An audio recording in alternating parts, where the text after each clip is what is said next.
요즘 한국 경제를 보면요, 참 신기한 일이 벌어지고 있습니다. 반도체 수출은 사상 최고치를 경신하면서 축포를 터뜨리고 있는데 정작 우리 돈, 원화의 가치는 자꾸만 떨어지고 있거든요. 마치 경제의 두 개의 다른 얼굴이 공존하는 것 같달까요? 도대체 왜 이렇게 서로 다른 이야기가 펼쳐지고 있는 건지 지금부터 그 속사정을 한번 파헤쳐 보겠습니다. 자, 이 복잡한 이야기를 풀려면 순서가 있겠죠? 우선 지난 8월 시장이 어땠는지부터 돌아볼 거고요. 그리고 오늘의 핵심이죠. 왜 원하는 힘을 못 쓰고 반도체는 날아다니는지 이 두 가지 핵심 이슈를 깊게 들여다볼 겁니다. 마지막으론 앞으로의 전망까지 쭉 훑어볼게요.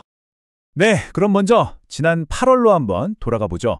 이때 시장이 정말 투자자들을 헷갈리게 만드는 신호들로 가득했거든요. 바로 이겁니다. 이게 지난달 시장의 가장 큰 미스테리였어요. 아니, 주식은 오르는데 왜 원화 가치는 떨어지는 걸까요? 보통은 주식시장이 좋으면 원화도 강해지는 게 정석인데 완전히 따로 놀았단 말이죠. 자, 숫자를 한번 볼까요? 코스피 지수는 3186까지 쭉 올라가면서 분위기가 좋았어요. 채권 시장도 금리 인하 기대감에 괜찮았고요. 그런데 바로 이 지점에서 문제가 생깁니다. 원달러 환율이 1390원까지 확 튀어버린 거죠. 원화 가치가 뚝 떨어졌다는 뜻입니다. 가장 큰 이유요?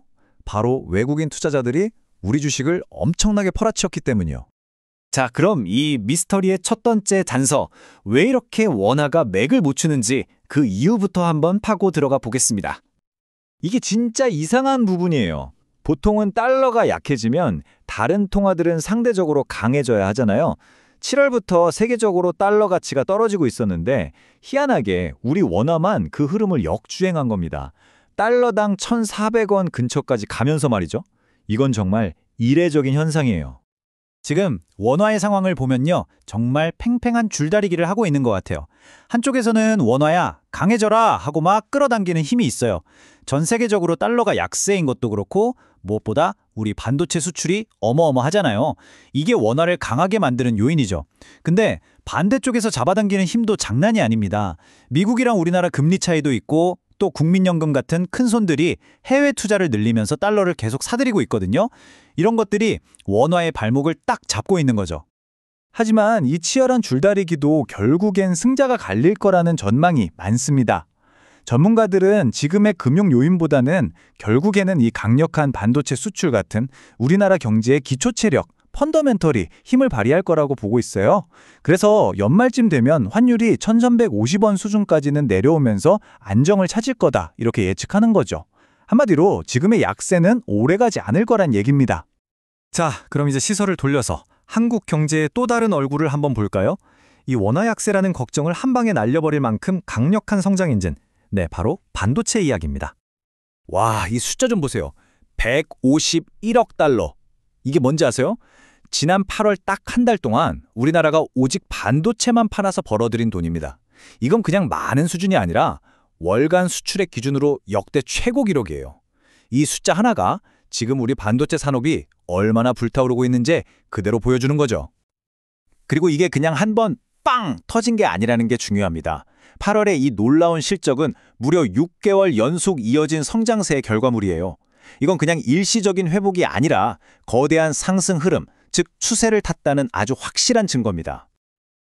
자, 근데 이게 왜 그렇게 중요하냐면요. 반도체가 잘 나가는 건 단순히 반도체 회사만 좋은 게 아니기 때문입니다. 그 파급 효과가 어마어마해요. 국가 전체의 경제 성장률, 즉 GDP를 끌어올리는 건 기본이고요. 우리 주식시장, 코스피 지수를 앞에서 끌어주는 기관차 역할을 하고 있죠. 심지어 지금처럼 원화가 약세일 때 환율이 더 나빠지지 않게 막아주는 든든한 방패막이 역할까지 하고 있습니다. 이 모든 걸 가능하게 하는 힘은 어디서 나올까요? 바로 AI 시대의 핵심 부품이죠. HBM이나 DDR5 같은 최첨단 메모리에 대한 전 세계적인 수요가 그야말로 폭발하고 있기 때문입니다. 자, 그럼 이제 그림이 좀 그려지시죠? 한쪽에서는 원화 약세라는 불안감이 있고 다른 한쪽에서는 반도체 호황이라는 엄청난 기대감이 있습니다. 이 두 힘이 팽팽하게 맞서고 있는데 과연 앞으로 시장은 어떻게 흘러갈까요? 전문가들의 9월 전망을 보면서 한번 예측해 보겠습니다. 이 표가 앞으로의 시장 전망을 딱 요약해서 보여주네요. 핵심 키워드는 안정 속의 상승이라고 할 수 있겠어요. 보시면 코스피 지수는 연말에 3,500까지 꾸준히 오를 걸로 보고 있고요. 그렇게 우리 속을 썩였던 환율도 점차 안정을 찾아서 1350원까지 내려갈 것으로 예상됩니다. 그리고 정말 중요한 포인트가 하나 더 있죠. 바로 미국과 한국 모두 기준금리를 내릴 거라는 전망입니다. 이건 시장에 돈이 더 풀린다는 의미니까 아주 좋은 소식이죠. 그래서 결론적으로 보면요, 전망은 꽤 밝다고 할 수 있습니다. 물론 환율이라는 변수가 아직 남아있긴 하지만 결국 두 가지 큰 힘이 시장을 위로 밀어 올릴 거라는 거죠. 첫째는 미국이 금리를 내리는 세계적인 흐름, 그리고 둘째는 우리 반도체가 이끄는 기업들의 탄탄한 실적.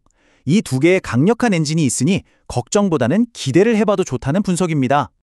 결국 이 모든 상황을 한 문장으로 정리하면 딱 이렇습니다. 지금 한국 경제는요, 마치 두 개의 인격을 가진 것 같아요.